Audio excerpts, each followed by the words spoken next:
आता बातमी ती राजकीय विश्वातून कर्नाटकामध्ये राजकीय घडामोडींना आता मोठा वेग आलेला बघायला मिळतोय।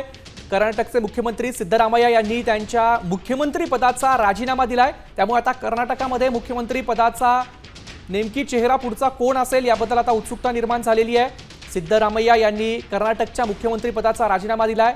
कर्नाटकामध्ये राजकीय घडामोडींना मोठा वेग आल्याचं पाहायला मिळतंय। आपण बघतो गेल्या 2 दिवसांपासून सिद्धरामय्या मुख्यमंत्री पदाचा राजीनामा देतील अशी चर्चा होती आणि डी.के. शिवकुमार यांचं देखील नाव या संदर्भामध्ये पुढे आलं होतं।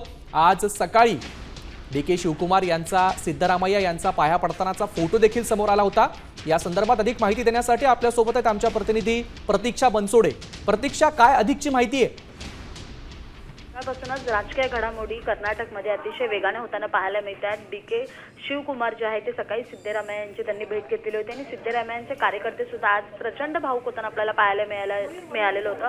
कर्नाटकमध्ये आज सिद्धरामय्यांचे जे कार्यकर्ते आहेत, त्यांचे जे चाहते आहेत ते रस्त्यावर उतरताना पाहायला मिळाले। आणि आता तू स्क्रीनवर पाहू शकतोस की डी.के. शिवकुमार आणि सिद्धरामय्या दोघंही आपल्याला एकत्र पाहायला मिळतात।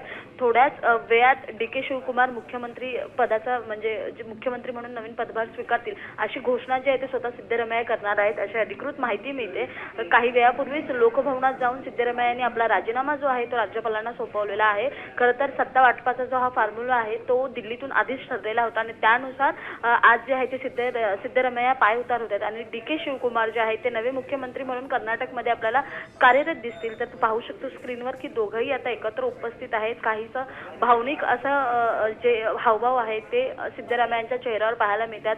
बाजूला डी.के. शिवकुमार बसलेला आहेत। काहीच वेळापूर्वी जे आहे ते लोकभवनात सिद्धरामय्या यांनी राजीनामा जो आहे तो आपला दिलेला आहे, मुख्यमंत्री पदाचा राजीनामा दिलेला आहे। आता कर्नाटकमध्ये डी.के. शिवकुमार यांचं नवं पर्व जे आहे ते आपल्याला पाहायला मिळेल। आता डी.के. शिवकुमार कशा पद्धतीने कर्नाटक राज्य सांभाळतात हे पाहणं महत्त्वाचं असेल। खरं तर राहुल गांधींनी घेतलेल्या निर्णयानंतर, दिल्लीच्या हायकमांडच्या निर्णयानंतरच सिद्धरामय्या जे आहेत ते पायउतार झालेले पाहायला मिळतात आणि कालपासूनच हे एकंदरीत ही जेव्हा बातमी आलेली आहे तेव्हापासून सिद्धरामय्यांचे अनेक कार्यकर्ते असतील ते सुद्धा आपल्याला एक अस्वस्थ पाहायला मिळाले। कारण सिद्धरामय्या यांच्या कर्नाटकच्या राजकारणात एक बराचसा चांगला प्रभाव होता, होल्ड होता असं आपण म्हणू शकतो। ज्यावेळी निवडणुका झालेल्या होत्या कर्नाटकच्या त्यावेळी सिद्धरामय्या की डी.के.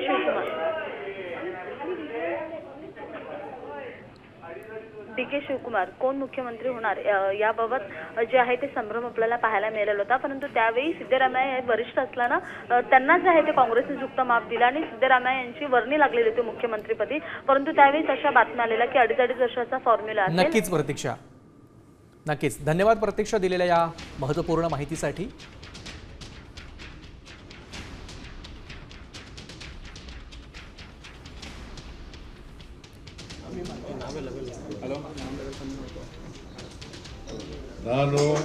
सिद्धरामय्या बोलताय, आपण थेट जाऊया। मुख्यमंत्री स्थानಕ್ಕೆ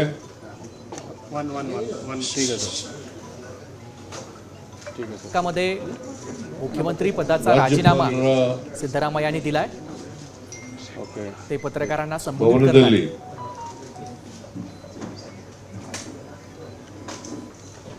ರಾಜೀನಾಮೆಯನ್ನು ಸಲ್ಲಿಸಿದ್ದೇನೆ।